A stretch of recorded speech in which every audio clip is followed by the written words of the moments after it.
Good evening, dear friends, and welcome to our show. Here we are where spirit meets story, truth and mystery with your host, Dr. Douglas James Cottrell. We are journeying together through the deeper meanings behind today's world events, ancient wisdom, and the quiet whispers of the divine. We're going to reflect, remember, and reconnect. If this is your first time with us, welcome to the family. Make sure to follow us and ring that bell, check those checks, and click on that link to subscribe wherever you're watching and listening from wherever you are in the world. This show isn't just a broadcast. It's a broadcast with intention, with spirit, and with love. Now, here is Douglas.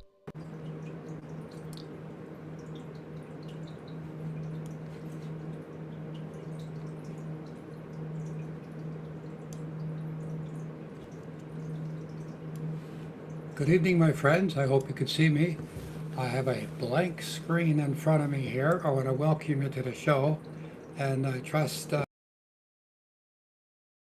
as you can see me here as I pop into the screen. Can't really see myself, Oz, so I'm not sure if we're up and running here. However, welcome to the show. There we are, bigger than life. It's great to be with you tonight, my friends.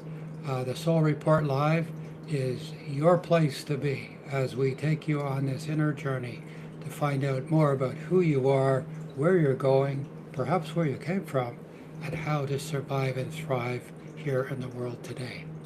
I'm your host, Dr. Douglas James Cottrell, and tonight we're going to discuss the question that sounds all too simple, but carries many of the deepest human concerns. Who will take care of me? Have you ever asked that? Have you ever wondered about where you're going and what's going to happen to you, especially if you're a caregiver, somebody who wants to save the world, help people, do the right thing, and just generally devote your life to human nature, to be on a spiritual path, a quest, if you will, to enlightenment. Well, along the way, there's trials and tribulations, there's difficulties, there's uncertainty, there's pitfalls. There are people who will betray you and people who won't like you. But as you attempt to go through this curtain of darkness, you are attempting to seek the brightest light of all, to be illuminated by the divine. And that, my friend, is a noble cause. And whether you know it or not, or whether those other people know it or not, they're on the same path, attempting to find that illumination. Some are taking the elevator down a couple of floors before they come back up, but you're on the path here racing towards the light. And you want to know, where am I going? How can I develop my spiritual powers? How can I contact that power within? Well, I'm here to help you. And the Soul Report Live from our shows every week helps you on a course of finding out who you are, and more importantly, how important you are and how spiritually enforced you are to find that power from within. Many years ago, I did a tape recording about that power within, about the spiritual forces that manifest within, and it's been pretty popularized by other speakers around the world. But the same is the same. The power within is that part of you that you're not really in contact fully, but you are in contact with it on incremental ways. And as you become more aware, meditation is the way to become more aware. Meditation and dreams are the same language of the soul. You heard it here first. If you haven't heard it from me before, you've heard it from me first. The same language that you dream, your dreams that have your visions, is exactly the same language that you manifest during meditation. So it's a matter of becoming familiar with this unfamiliar or foreign language that doesn't have any verbiage, it doesn't have any normal conscious communication. It's done at the speed of thought and the illumination at the speed of the soul's reckoning. So when you're developing these skills and you're attempting to get closer and closer to God, there's a camaraderie. I'm sure if you've been on retreat or you've gone to seminars or weekend events, at least my instructor, Ross Peterson, told me as we went off to bed about 10 o'clock at night, now don't stay up all night talking. And of course, we stayed up all night talking. We were fascinated to be in the company of each other. We were fascinated to be in the company of a spiritual master, Ross Peterson, who was later, well, not later, who was known to be the successor to the great Edgar Cayce, and as far as the ability and talent that he possessed. And as such, I was with company, I was thrilled. But as I found that my spiritual journey continued, that I became less and less,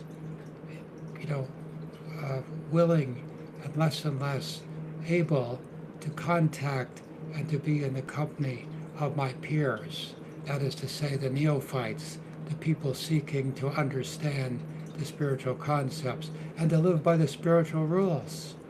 We all were afraid of karma. We all wanted to express our spirituality.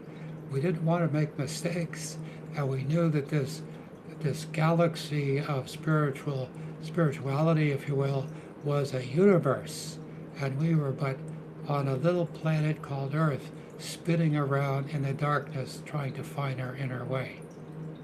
But as we progress through life, you begin to see that everyone on the planet is on the same path, whether you know it or not.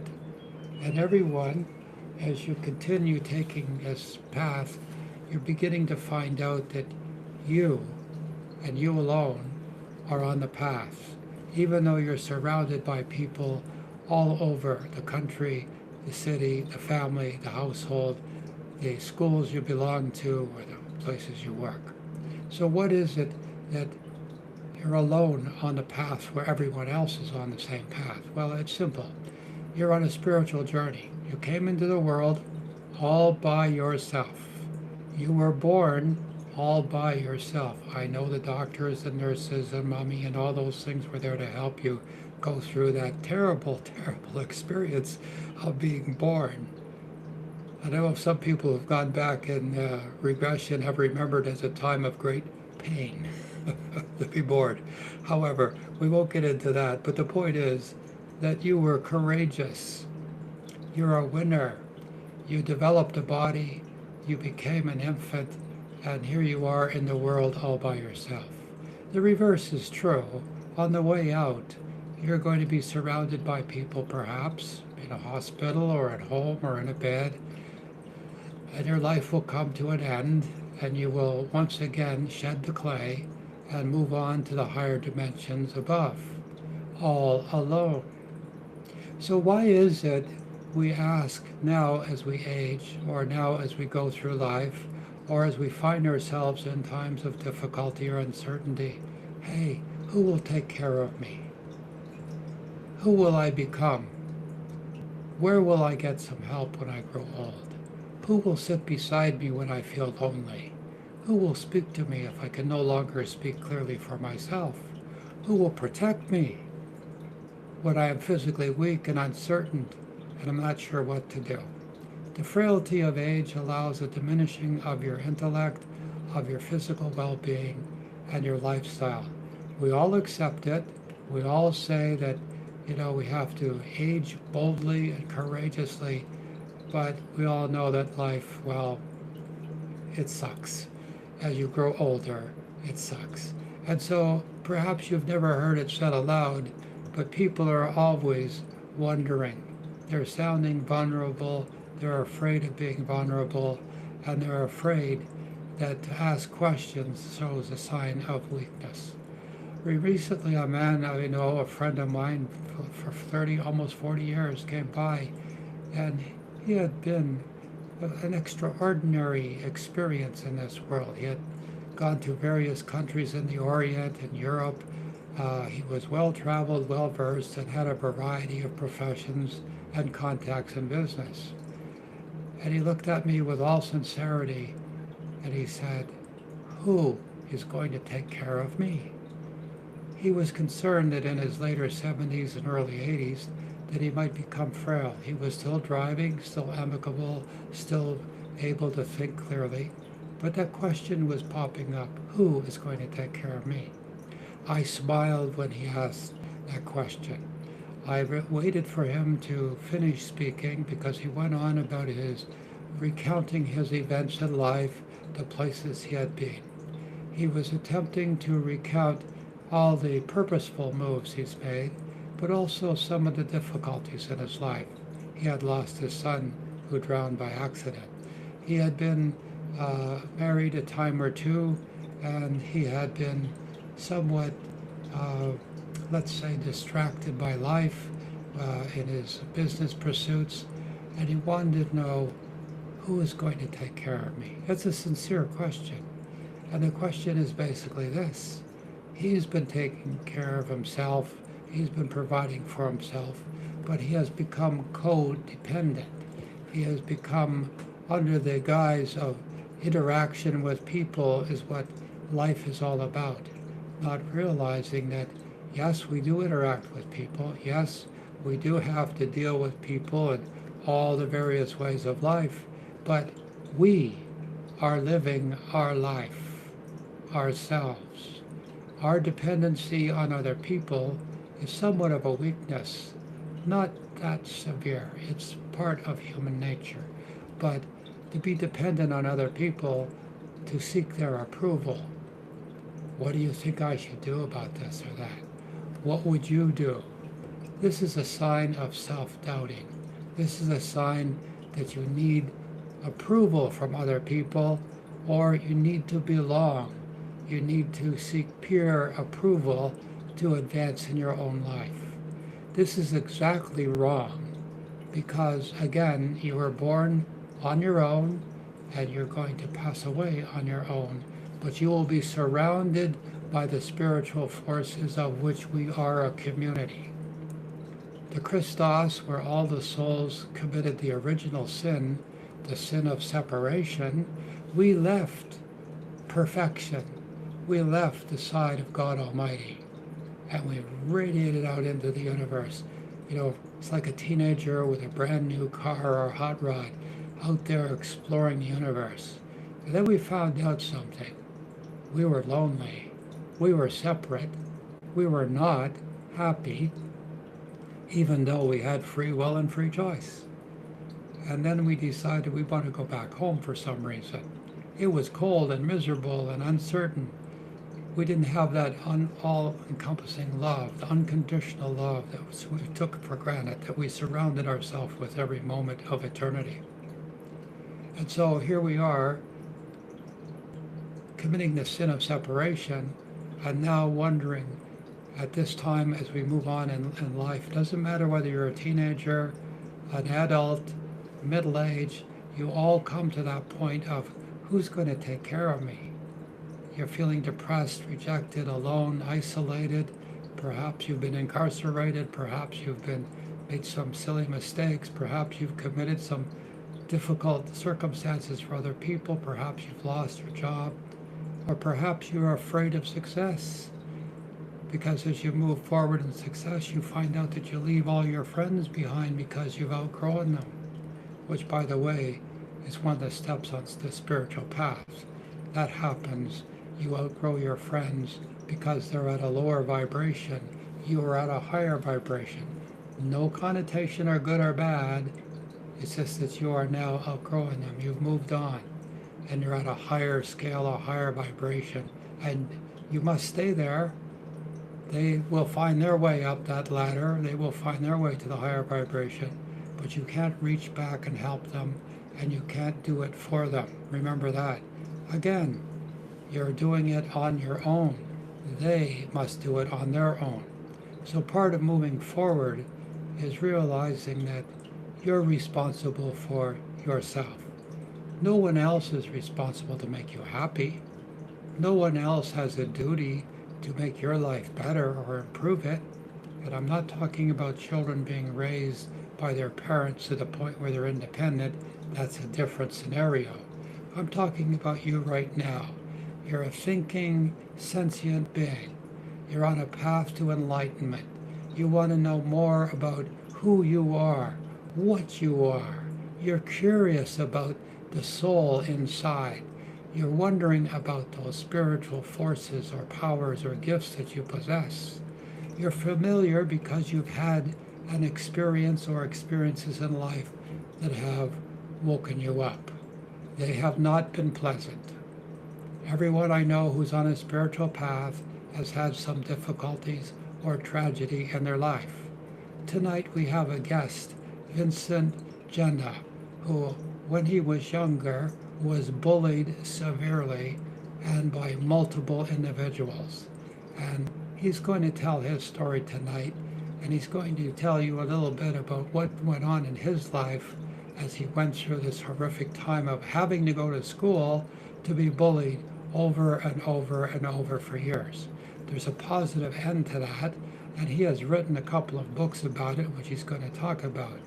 And again, he was asking at that time, who will take care of me? You know, sometimes we ask, where is the justice? Why is there such injustice to us? If you think of all the spiritual masters in the world, they've all had times of great uncertainty, abuse. People have attempted to assassinate them. They have been discouraged, made fun of. They have been put through trials. They have been convicted, and some have even been crucified.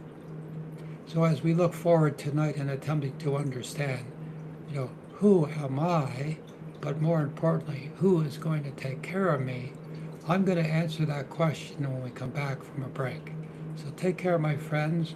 We have important information about where you can get in touch with us, where you can see us. We're back on the road again. We're going on tour, and we'll be right back after this short break to talk more about Vincent and his life that from tragedy to enlightenment took place. We're right back after this. Hello, Douglas. We want to share with everyone a new weekend event that we have going on. And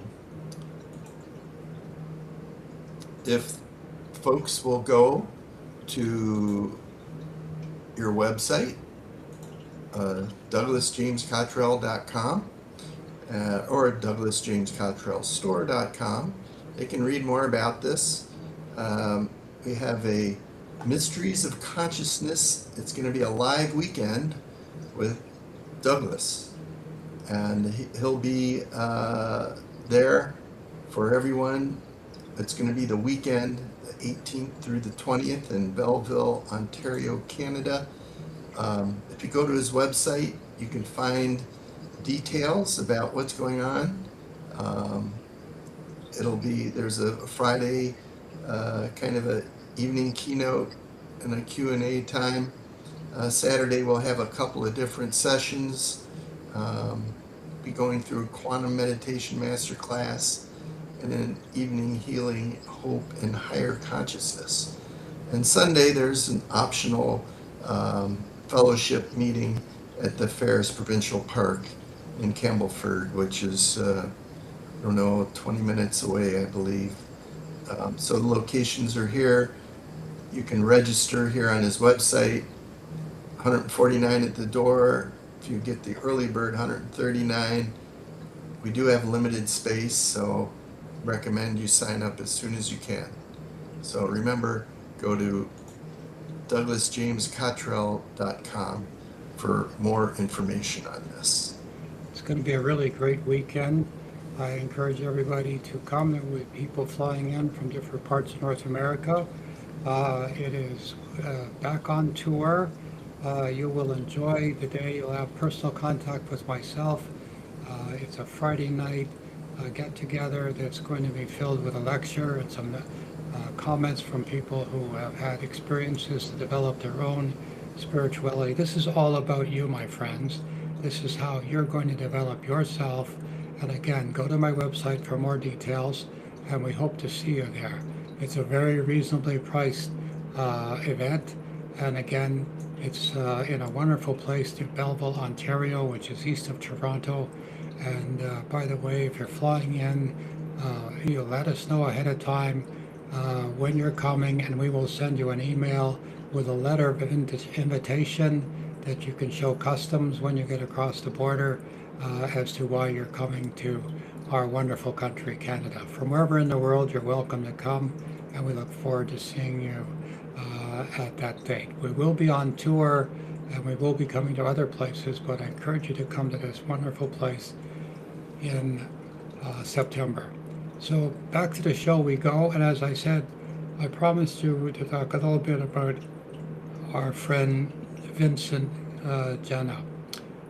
He wrote a book, or two actually, and he's attempting to take his situation in life. I'm not going to say too much about it until we get to the interview, but as we all know, this karmic event, he had a major karmic lifetime event when he was bullied so much that he didn't know what to do.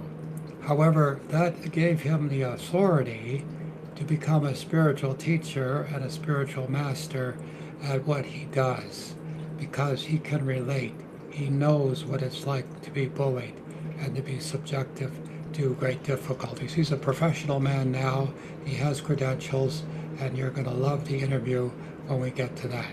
As we continue on for the rest of the show here about who is going to take care of me or who will take care of me, when we're young, we don't need people to take care of us. Matter of fact, we're a little rambunctious, we're a little rebellious when we're teenagers.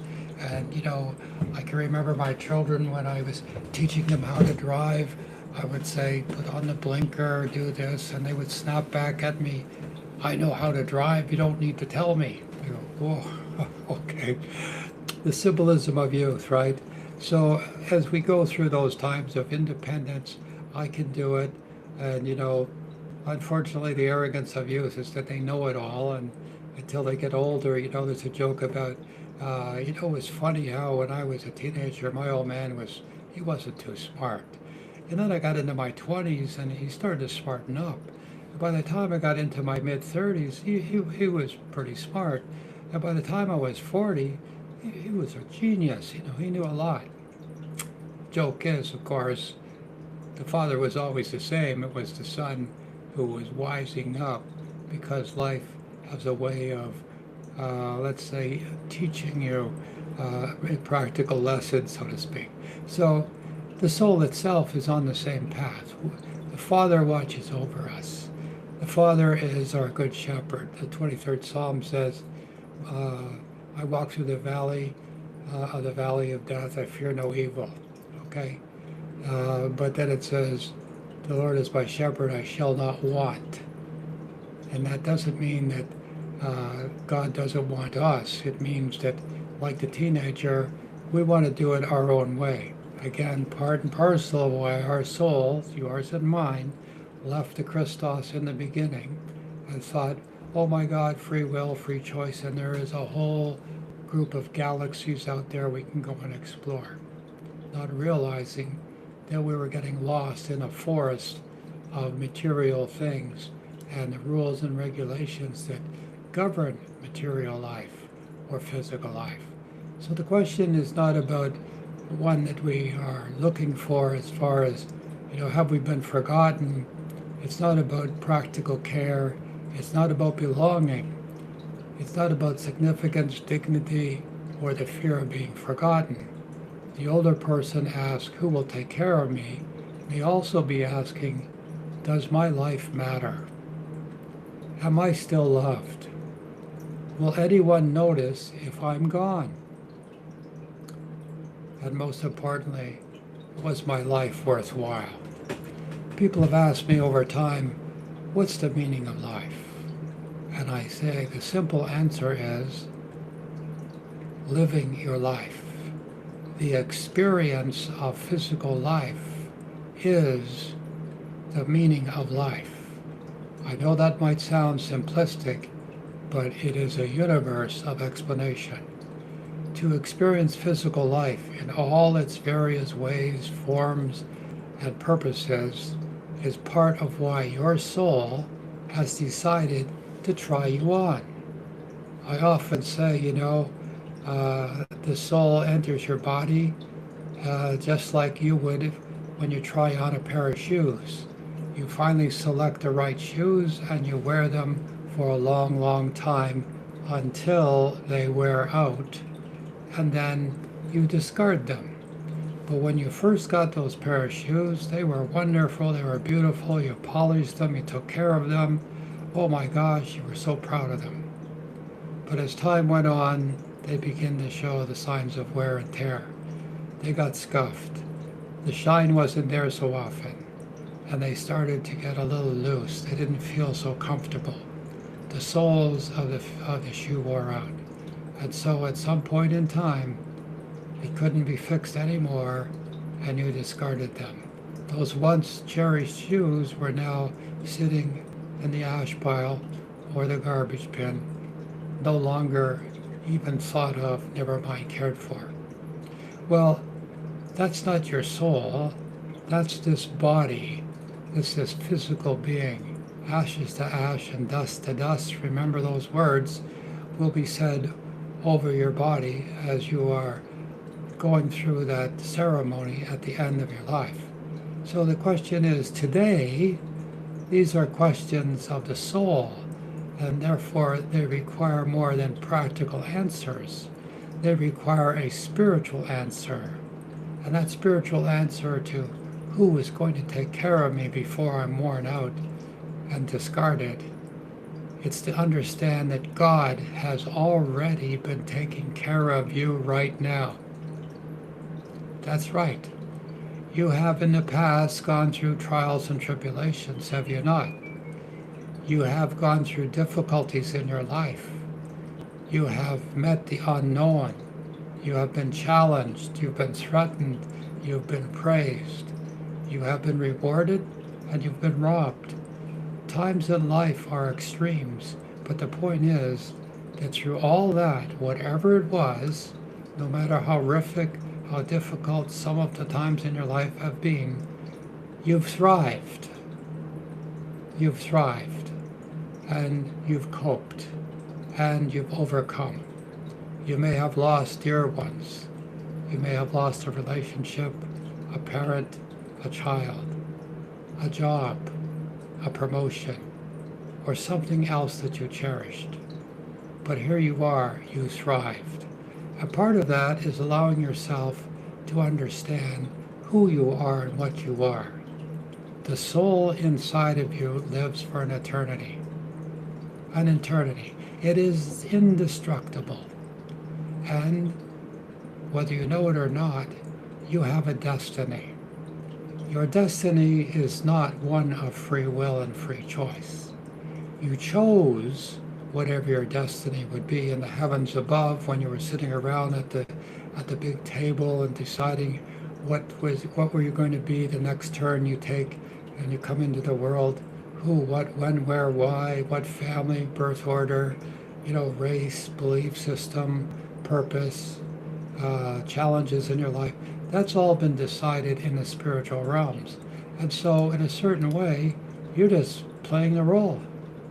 You're the person that you are, but you're playing the role. The experiences. For in this dimension, and only this dimension, there is emotion. In no other place out there in the nearby dimensions is there such a thing as emotion. And so you have here in the world the trials and tribulations to respond emotionally, to manage your emotions, but also remembering that emotions are both the constructive and destructive forces in your life, in your body, in your mind, in your heart, and indeed to your soul to some degree, where the soul advances or it regresses. So as you continue to walk through this universe or school that we call Earth or the planet Earth, take care, my friends, and remember your life is in your hands, always. But God and the divine beings above have been watching over you and are going to take care of you, and always have been. Remember, the shepherd never leaves the flock. David wrote in Psalm 23, "The Lord is my shepherd, I shall not want," as I said a moment ago.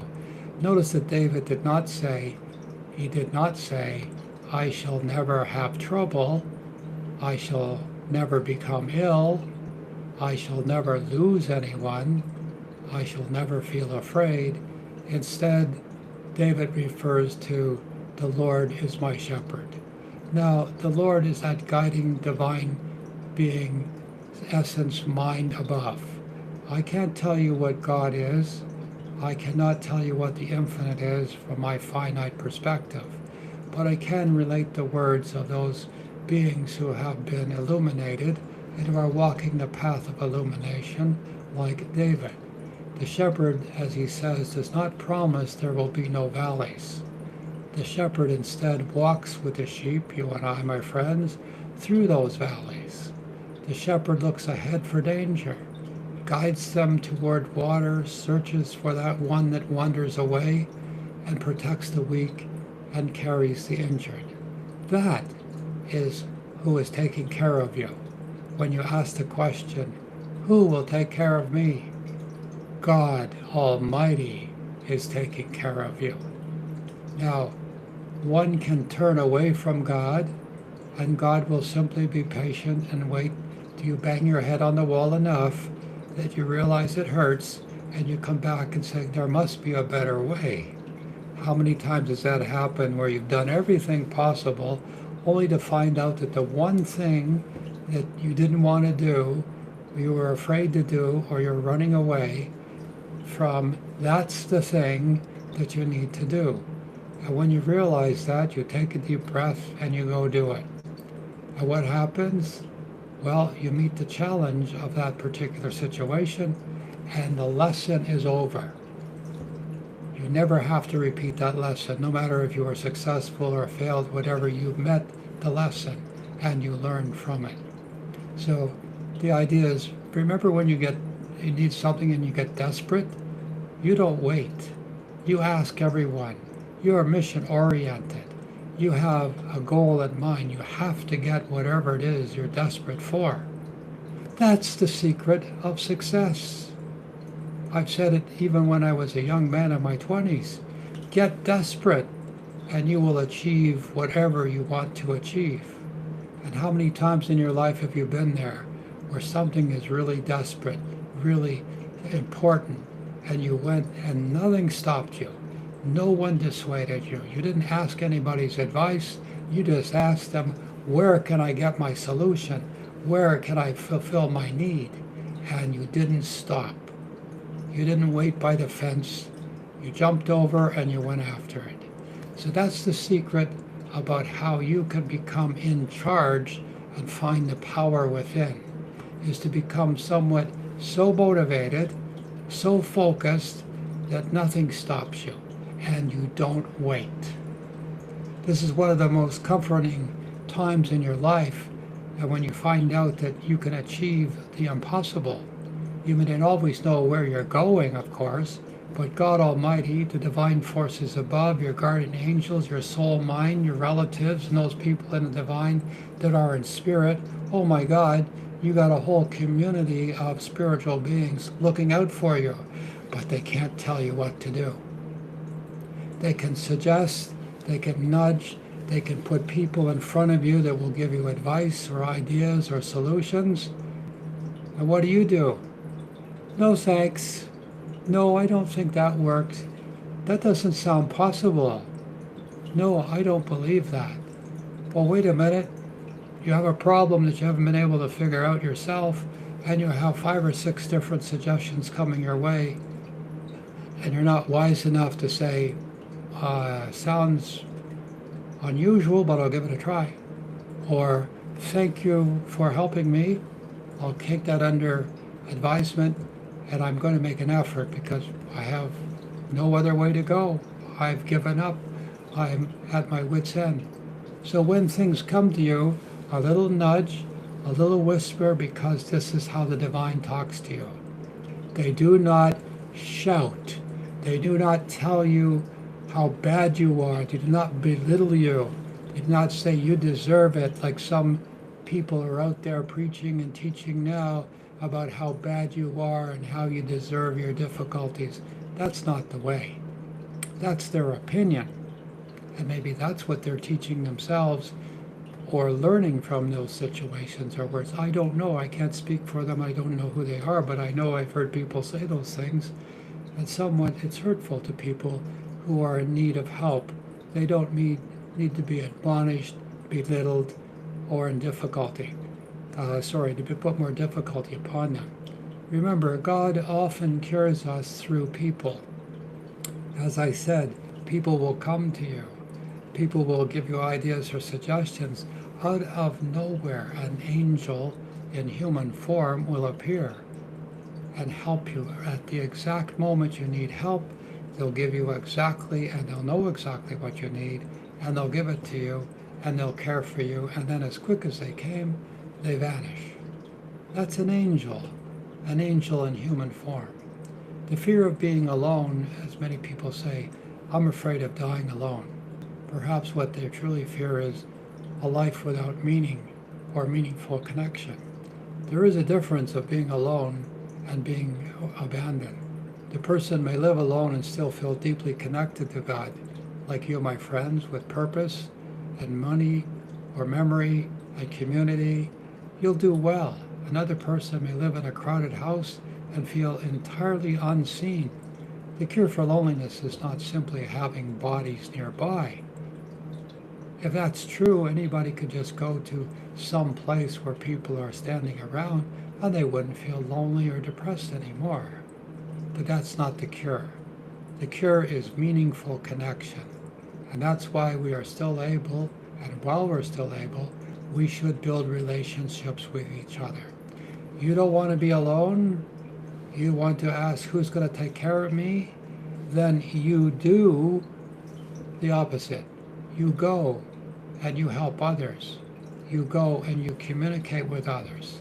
And you build relationships. Small ones, medium-sized ones, or big ones. A lady once told me that she was an executive in her life. She was now retired, and her husband was out reading a newspaper and smoking his cigarettes every morning.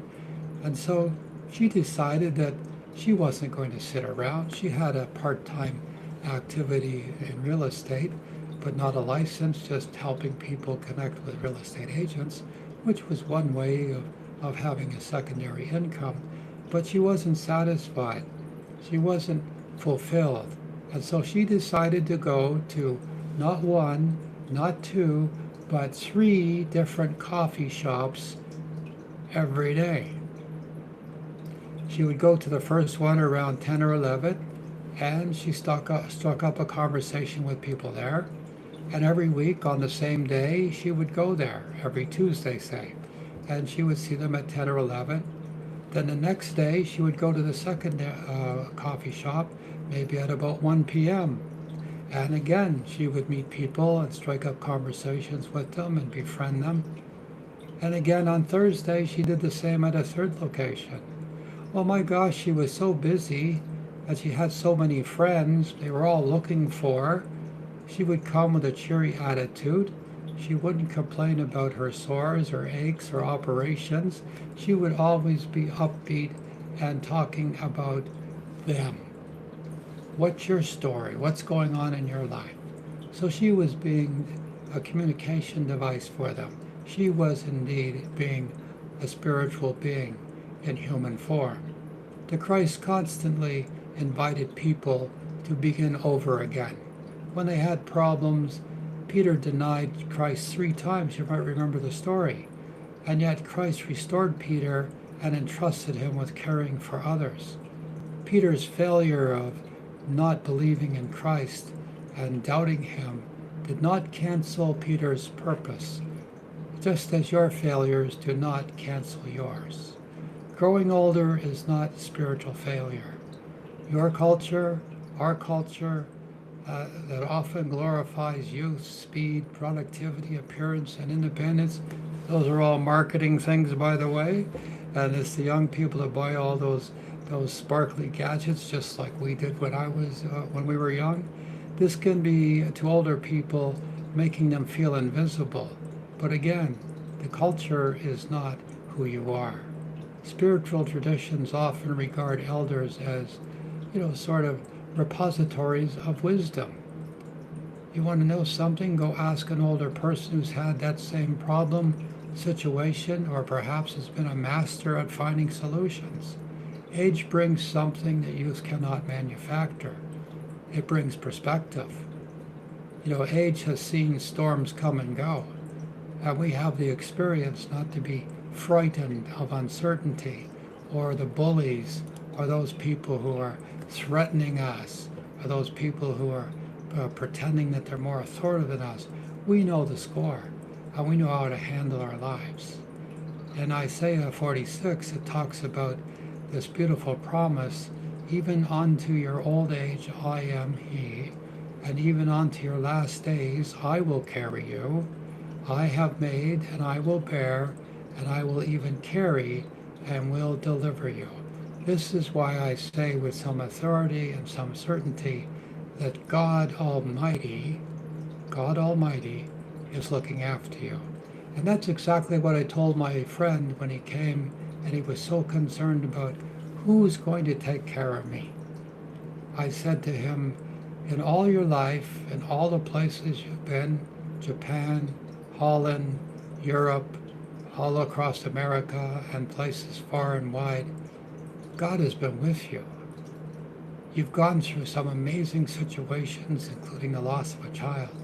God has been with you. And that is the answer of who's going to take care of me? God Almighty, the Divine, who has always been taking care of you.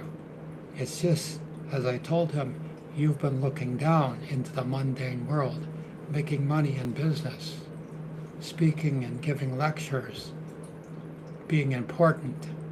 You haven't looked up to realize there's been a guiding light, guiding your path all the way along. Practical faith, my friends, is not passive. Trusting God does not mean refusing to prepare. Faith and practical wisdom belong together. So ask yourself, who are the people I trust? Have I made wishes known? Are my affairs in order? Do I need medical, legal, or financial advice? Am I maintaining friendships? Remember, the path to friends, if it's not traveled back and forth, it starts to grow weeds and it disappears. That's a saying I learned in Spain. Am I caring for my health as well as I can? Are you taking care of your belongings better than your physical body? Oh, I'll take that sweat bath. Oh, I'll go and get a chiropractic adjustment. Oh, I'll have a massage later. You have to take care of numero uno because that's your responsibility when it comes to your health care. So asking your questions, who's taking care of me? Are you taking care of you? Remember, preparation is not fear. Preparation can be an act of peace. So we're going to take another quick break, and we're going to come back, and we're going to go to our interview with our friend Vincent Genna, and his new book. He'll be right back to tell you all about that. Here we go. What's up, Jack? Yeah, so we just wanted to share with everyone the weekend with Douglas that's coming up. And that'll be September 18th to 20th. If you ever wanted to meet Douglas, this is a great opportunity. We'll be doing the Mysteries of Consciousness. It will be a great weekend. You will come away different than when you arrived, guaranteed. You just go to his website, douglasjamescottrell.com, and click on that banner. Yep, click on register, and you'll find all the details here, as well as some background information about the weekend, Friday keynote, Saturday quantum meditation masterclass. You can't find this anywhere else. And an evening of healing, hope, and higher consciousness. Sunday we have a little gathering in a provincial park in the nearby city, Campbellford. And yeah, so Hamilton Inn, all the details are here. $149 at the door, $139 if you buy it before August 21st. So To meet up at the provincial park is free.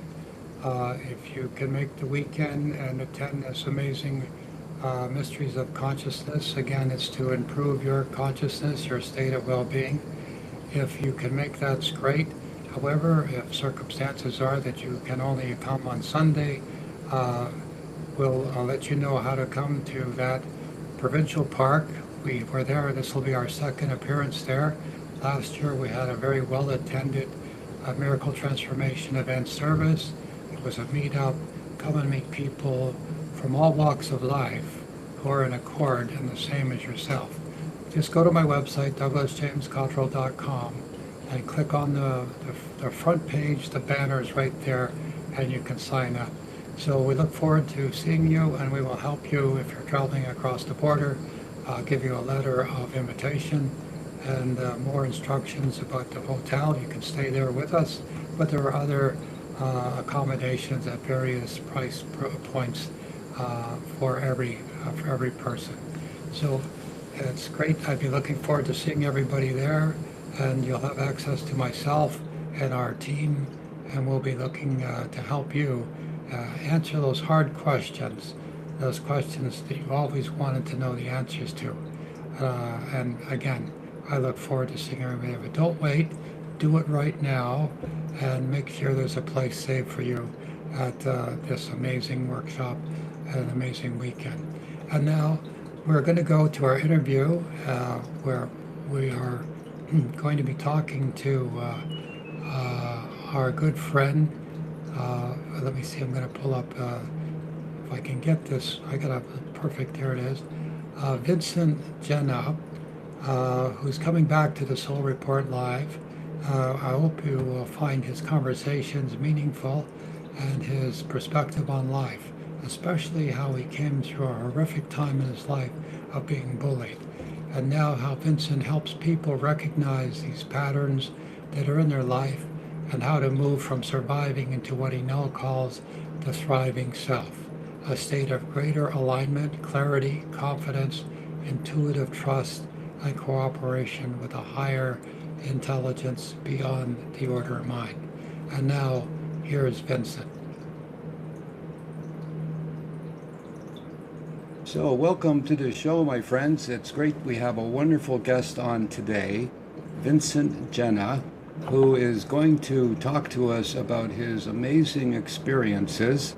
He is the author of a book I want you all to consider going out and getting. It's The Secrets That Hold You Back. I guess we're going to talk a little more about what is the secret that holds you back. Vincent is an experienced man. He's been in many different places. He has contacts with Vincent serves as a liaison and communicator for an advanced interstellar council, engaged in profound conscious-based collaboration focused on humans' spiritual evolution, ethical stewardship, and expanded understanding of multi-dimensional reality. His work emphasizes empowerment, discernment, and practical integration of higher wisdom into everyday life. Welcome to the show, my friend. It's a pleasure to have you here today. My goodness, Douglas, thank you for having me. Oh my God, it's a pleasure and an honor on my side to be able to be here with you. I appreciate it.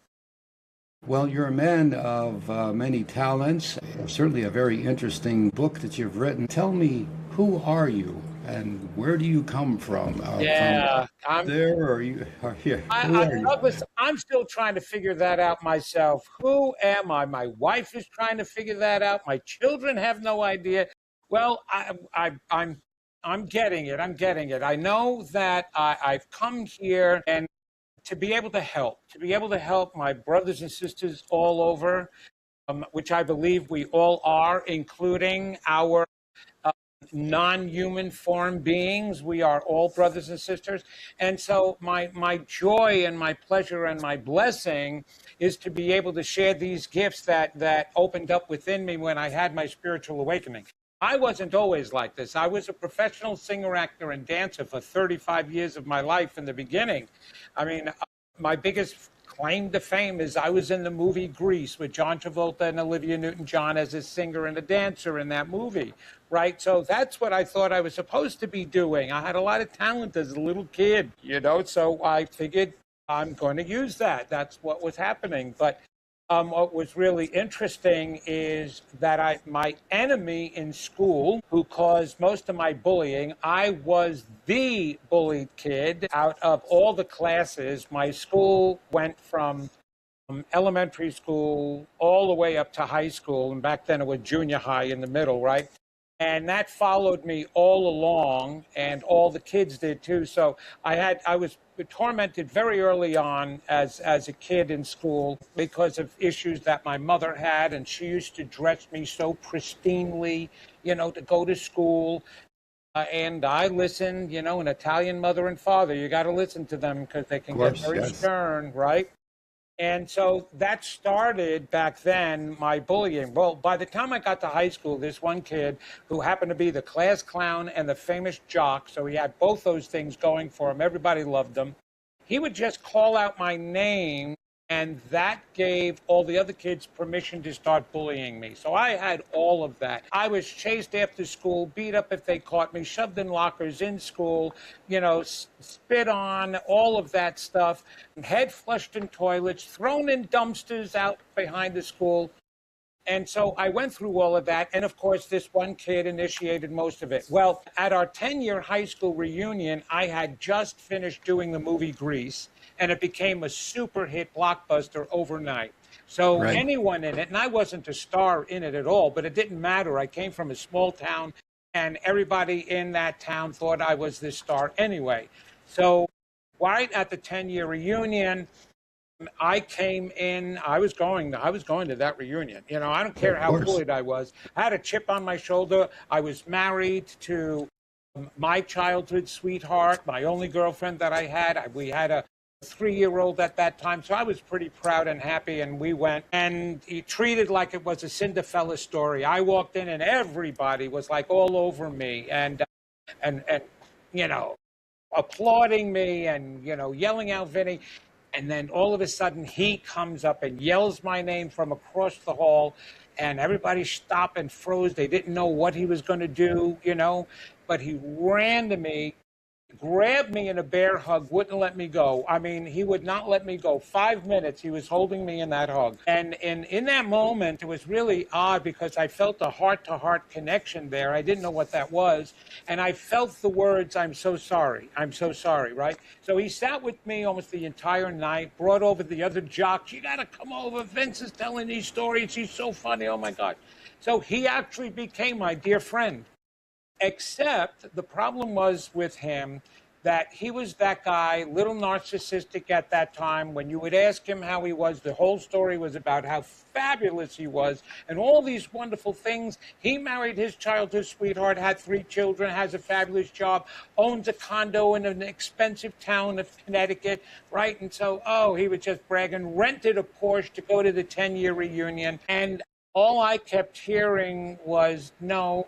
And I don't know why I was hearing that. And after spending a weekend with him on the way home one weekend, I was in tears, and I cried out to God to give me the ability to help this kid, this guy. I mean, I cared so much, and I knew that he wasn't going for help. He wasn't asking anybody. My wife thought I was crazy because she said, where do you get that? He's having a hard time. It's like, no, I just know it. I know it. So after that prayer, within a week, all of a sudden these things started opening up within me, and it was a paranormal experience. And Cecil B. DeMille and Steven Spielberg would have had a blast with this. It was one of those epic kind of paranormal movies that was going on with me, and then these abilities started opening. I started to become, actually, I was very telepathic. I was able to tell people what they were about ready to say before they said it. And then I was seeing these things. And then a voice, a guide, was telling me that I'm your guide and coming to me. And so I thought I was nuts until actually I was home babysitting my son one day, and I was watching Oprah Winfrey. And who she had on as a guest for the first time was Shirley MacLaine.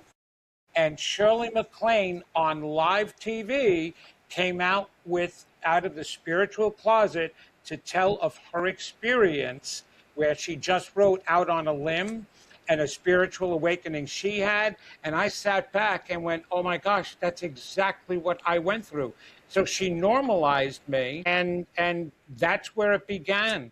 But I was still pushing it back every time the talents came out, because I still wanted to be a professional actor.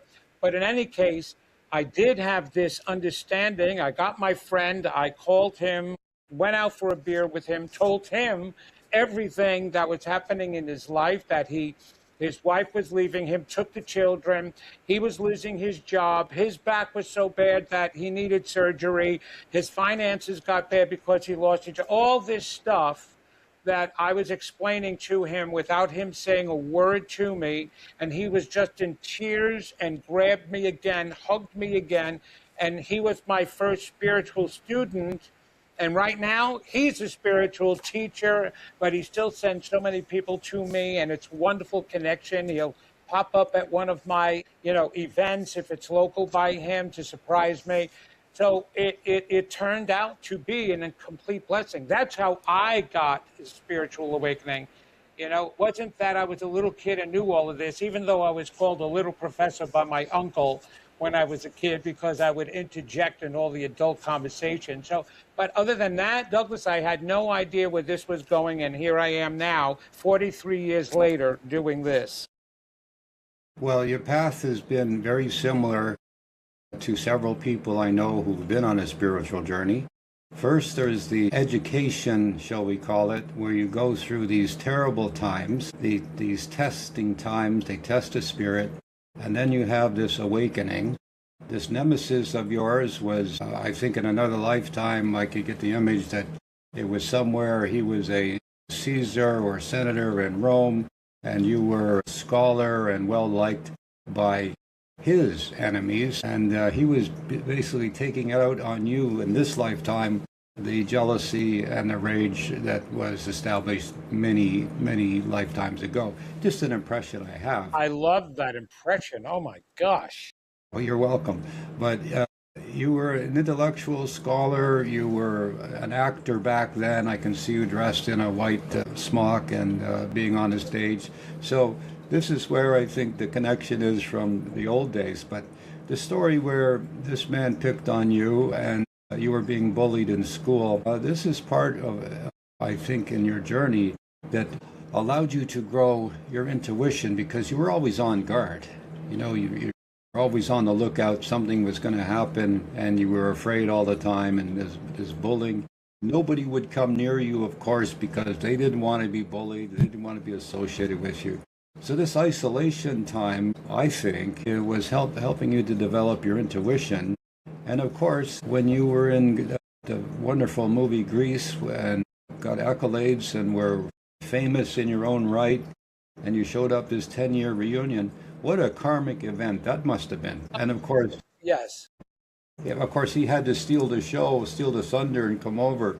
But I'll tell you this, I bet you he was regretting a lot of the time when school was over of what he did to you. But here you are today, a wise man, wiser man. You've walked down the path that many of your students have. Your forgiveness to him is, well, that's the Christ consciousness, or that's spiritual practicality in motion.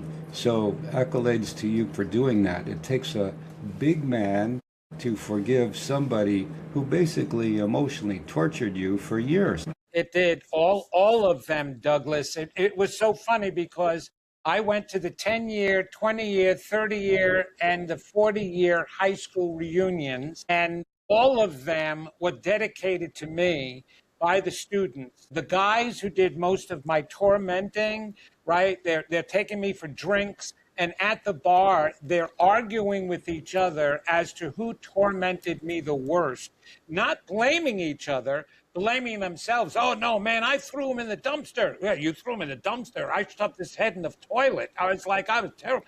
And so it was at that age, I even had one guy seek me down who didn't go to the reunion, but he was trying to find where I was and how to contact me, and wrote me this endearing letter begging for my forgiveness. He said, I've taken care of so many things in my life except for how I treated you. And I just need to beg for forgiveness. I'm so sorry.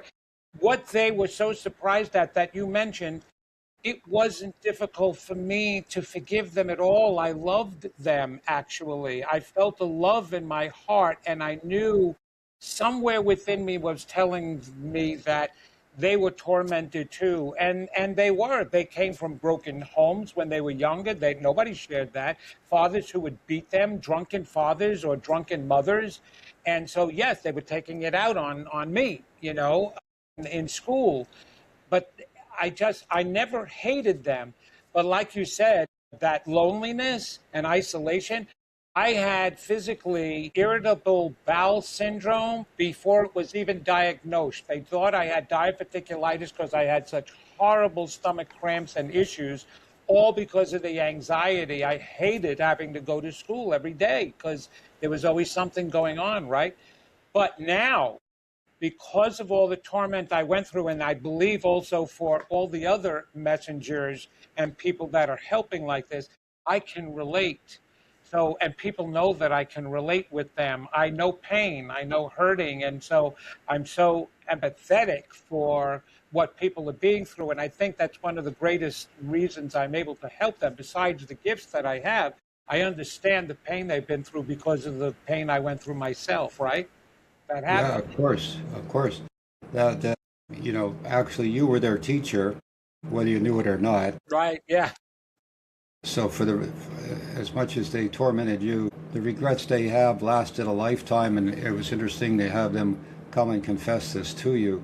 Must be some sort of satisfaction that they would do this. But again, the time, this is a karmic relationship. It's big time karma. You were their teacher for 4 or 5 or how many there were, and for the rest of their lifetime.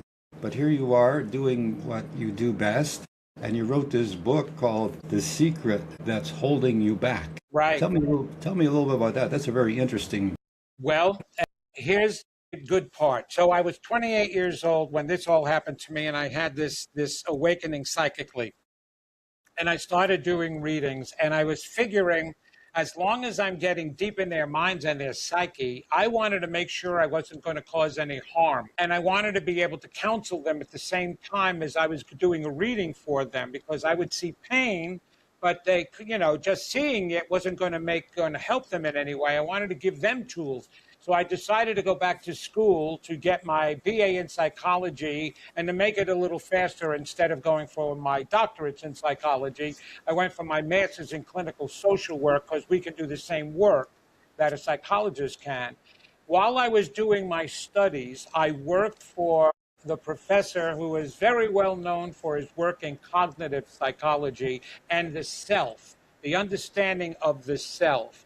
So it was through my studies with him, and then expanding my own research, I realized that people were harboring a different set of beliefs about themselves than they were expressing consciously. So his work said that people self-enhanced, and then he's written this all up in a journal, in the psychology journals about that. And I was like, well, he never checked to see, why are people enhancing themselves? Why do they give a different, view of themselves? Like, oh, I'm doing really good in school. I have high grades. I'm really smart. I'm going to get a great job. All of those things. I have a great relationship. And then when he saw their grades, they weren't as good as they said they were, and all of that. And I'm like, well, why aren't you asking why? So I conducted my own informal experimenting and research, and found out that there was an unconscious part of them that believed different than the conscious part of them. Okay, so psychologically then, that made me understand that enhancing was more of a defense mechanism, not a true belief about themselves. Okay, so why does this matter? Well, now I'm in a spiritual realm, and I know that we're body, mind, and spirit, Douglas, right? And so, how does the spiritual part of us affect or is affected by those hidden beliefs? We manifest. We manifest. And so, I'm now looking at people in today and I'm seeing what they're manifesting that they don't want versus manifesting what they do want. And I'm like, okay, where are we connected in this manifesting? And I realized in our unconscious minds, not our conscious minds. So when they teach you about the law of attraction and manifesting, they originally say that your thoughts create, your thoughts create. And I was like, no, it's not your thoughts that create. It's your beliefs that create, but the inner core beliefs, because that's where you're connected in your unconscious mind to the law of attraction, because that's where your soul's mind also resides. That's where we're all connected. So when adult you and conscious you is saying, oh, I want a really good job, or oh, I'm going out there and getting a real good lover. We're going to have a family. Things are going to work out. I'm going to be wealthy and make a lot of money, and I'm going to be real healthy in life, all right? Now, all of a sudden, you're trying to pursue that, and you're not getting the jobs, right? You're having a hard time getting a job at all. Your relationships are falling apart. They're not lasting. Financially, you're not doing well, and it's affecting your health like crazy. So it's like, okay, so what is going on here? When I've done the work with them now and I'm doing the readings, I see little them. And little them that's believing I'm not good enough, I'm not deserving, I'm not worthy, because of all of the messages that they received from their environment while they were growing up, those negative messages, the way they were raised, the way they were treated or attended to, or lack of attention. So now I understood, if you want to truly manifest, and you've got to get those deep down core issues to the surface. But the problem was there was something blocking it.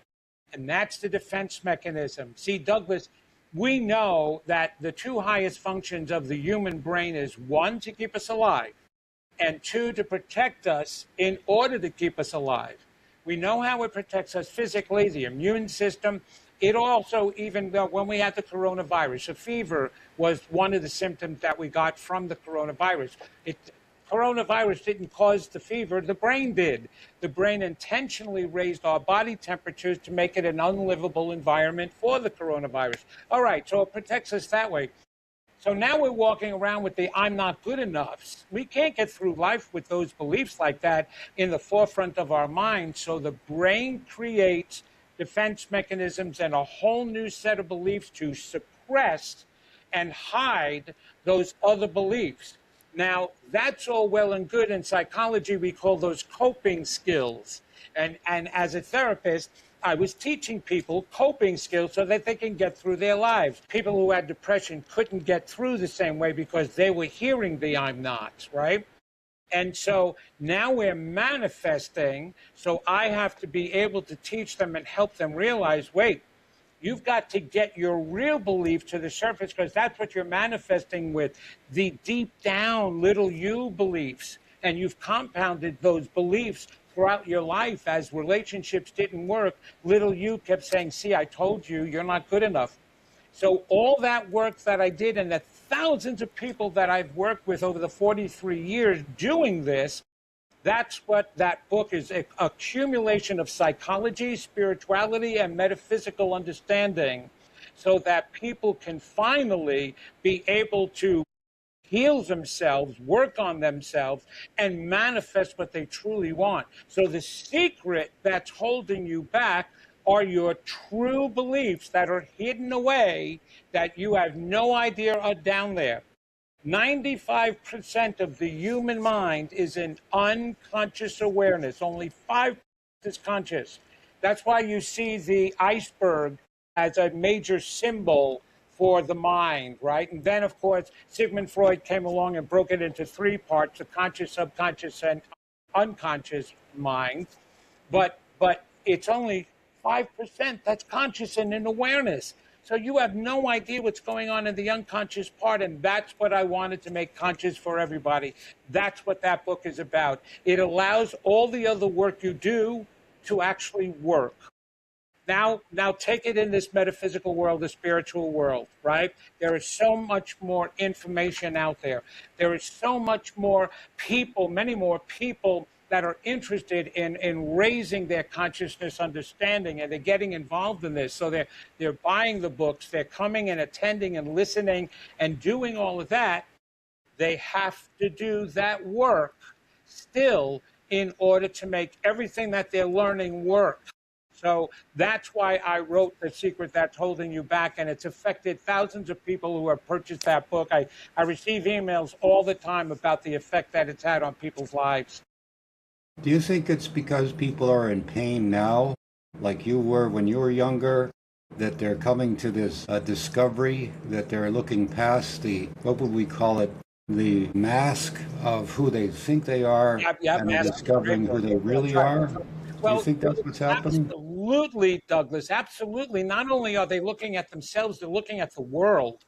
And they're saying, this isn't the way it's supposed to be. I mean, we don't have to go far. You can just look in your own area, your own city, and see everything that's going on in there, that where people are hurting each other, killing each other, sick, not living the lives that we were told that we can have. Yes, they're at a point, and we're in a time where people are starting to realize, and even mainstream people, not even people who have been on this journey for a while or just getting on it, but mainstream people are like, something has to change. Something has to be different. And yes, they're seeking out more now than they've ever did before, because they are in pain, because nothing is working in their lives the way they want it to be. Now, that's not for everybody. There are some people that things are working out, but still not the way it should. Most people, I just finished a course for the Shift Network that was about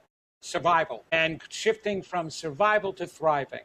Most people today are surviving. Now, some people can survive and it looks really good, right? Because they've taken all these classes and they are doing semi-well, but life is still hard. They're still not understanding why they can't manifest more. But they have a home, they have a nice family, they have children, but they still struggle. And so they're still in survival mode. They just don't know that it's survival until you're thriving. When you're thriving, life is completely different. So yes, people are tired, Douglas, of surviving. I would agree with that. I mean, you reach a level of dissatisfaction. You've deluded yourself into believing what everyone else is telling you what success is, and you don't have success in your own life, and you need someone like yourself who is a professional therapist, who has the authority of being able to advise people because of all the pain you went through when you were younger. And that was, I guess, the basis for your search for all the questions and answers. Why did this happen? Why me? And then it got you to the point where you're not afraid to sign on the dotted line and commit to this new life. So as they continue looking at you again as an authority, because you've paid your dues, as they say in showbiz, what do they do? Do they come and see you personally, like for consultations, or do they come to workshops or places, seminars, lectures that you attend? How do people get help from you? Well, it's all of the above, except now I'm just doing things ever since the COVID. I'm doing things by phone or by Zoom for international clients, and they do seek me out. I still do readings, professionally, either half hour or an hour, and then it's all the lectures that I do and the conferences that I do. Just got back from doing a conference, the Psi Games, PSI Games, where it was testing all parapsychology and paranormal, phenomena and abilities, so which was fabulous. And I did a full workshop there. And yes, they do seek me out. They seek out my information. I do have a podcast that they listen to. I'm on different interviews nationally on television shows. I try to get out as much information as possible. One of the main things I do when they do seek me out is teach them how to seek themselves out. That they have the answers. My greatest intent is to empower them. I don't want followers. I want listeners. I want them to hear the information, and then they have to process it themselves. You know, there's incredible experts out there. I just spent an entire 3 days with these experts too. And the job of the person attending is to listen and then see where it resonates and let it awaken within you everything that they were just teaching you. We actually don't need to learn anything new here, Douglas. We were created in its image, which means we have all the same knowledge and wisdom. But that's what we're needing to find out and discover about ourselves. So when you go and you listen to these experts and you listen to me, it's actually resonating because it's already there and you're going, that seems familiar. You know what, that I'm going to check that out. I'm going to try that. I'm going to do that because that just feels good. It feels right. It feels like I already know that. And it's true, you do. Everyone is intuitive, which means you're psychic. It's the same usage of words, psychic and intuition, except in the science, they like using the word intuition because it doesn't have that same label now that when you say psychic has, right? And so everybody has that intuition. We came in with it. Your soul's mind is within your own human mind, but it doesn't intercede. It tries to get you the messages. It tries to remind you, but it can't take over. Only your conscious mind takes over. So once you can connect, and this is where I teach people how to do that, connect their conscious mind with their superconscious mind. That's what Carl Jung called it. In the unconscious mind, the superconscious mind, or the soul's mind. And he was right. And once you make that connection, man, you get all the guidance and direction that you will ever need. You get to see your own divinity and how magnificent you are. And we have to get you to bypass that human vision. You called it a mask. You know, which is absolutely right, that people make for themselves. And you get to the genuine you, which is far better than the mask you ever created for you. That's the work that I do for them, and that all my colleagues try to do too. You know, and this is a time of awakening right now. We need it. We've been sleeping too long. Matter of fact, we're even getting our non-human relatives from other universes. We call them extraterrestrials, right? They are very advanced in spiritual concepts. That's how they were able to escape their universe and come to ours, and they're trying desperately to help us realize our spiritual nature. And they're so much more advanced than we are. This is what I learned in my interstellar, the Galactic Council is who I wind up talking to, the Galactic Federation, that's who they are, interchangeable with Intergalactic Council. And the information I received is that when they all incarnated on their universes, we were all created at the same time. And then these physicalities, these worlds were created, and we all decided to go our own way to these worlds. Well, when they incarnated in their universes, their focus was their spiritual growth. They wanted to know, they figured if we grew spiritually, that would encompass everything else about who we are, and we'll take care of it. When we landed here, it was all about our physical growth, money, power, materialism. And because we focused on the physical, you could never truly gain spiritual evolution out of that. You know, you can gain physical growth out of a spiritual evolution, but you can't do it in reverse. So we just got stuck on the physical, and you can see that we've done that so much. You can see that in the world today. And yes, there are those people who now are taking that spiritual path and are trying desperately, but we've all created such stress in this physical world that it's even difficult to be spiritual.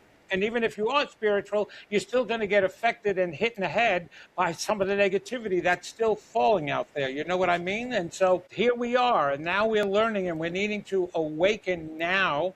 So I kind of feel that my role is also help to awaken the other messengers. I get a lot of messages coming to me with their own abilities and talents, and I want to empower them to be able to go out and share and teach as well whatever they know that really works. Help somebody else. Be an example. Be a light to them. So that's where I feel my role is right now, Douglas.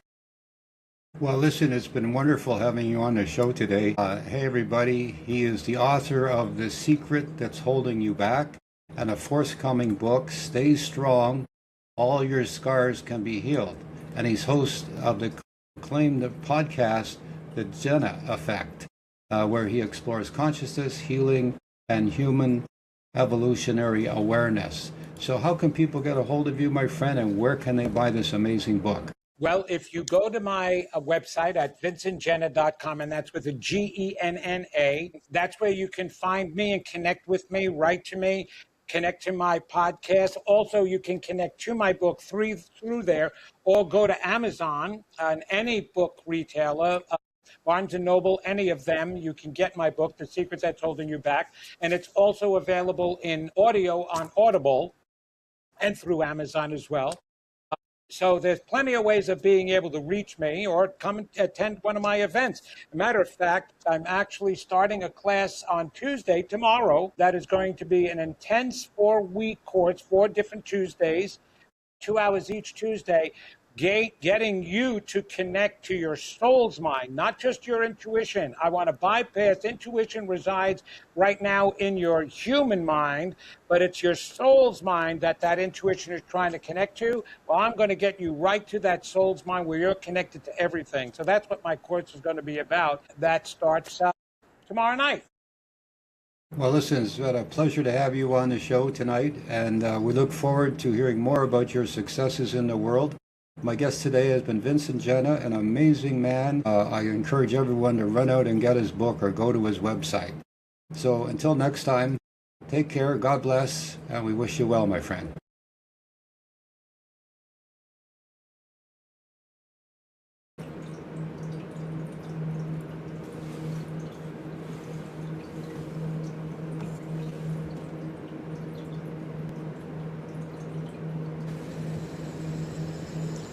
All right.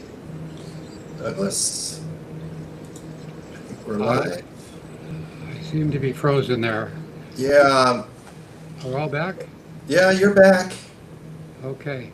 You're Well, just dark. It was a great interview. A very interesting man. He came from hard times, thrived and survived, and overcame some great difficulties to put him on a spiritual path.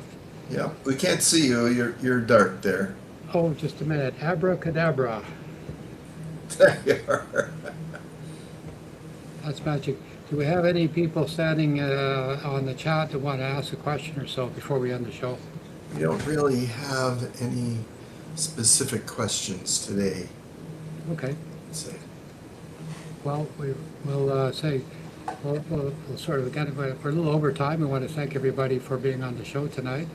And thank you for producing the show tonight, Jack. It was great. Run out and go to my website as well, douglasjamescottrell.com or douglasjamescottrellstore.com, same place.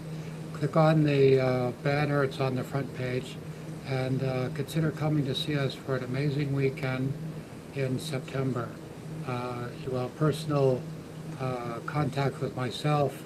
Will be there as much as myself and the team will be there to help you, my friends, gain some insight in how you can develop your skills, your abilities, and the power within.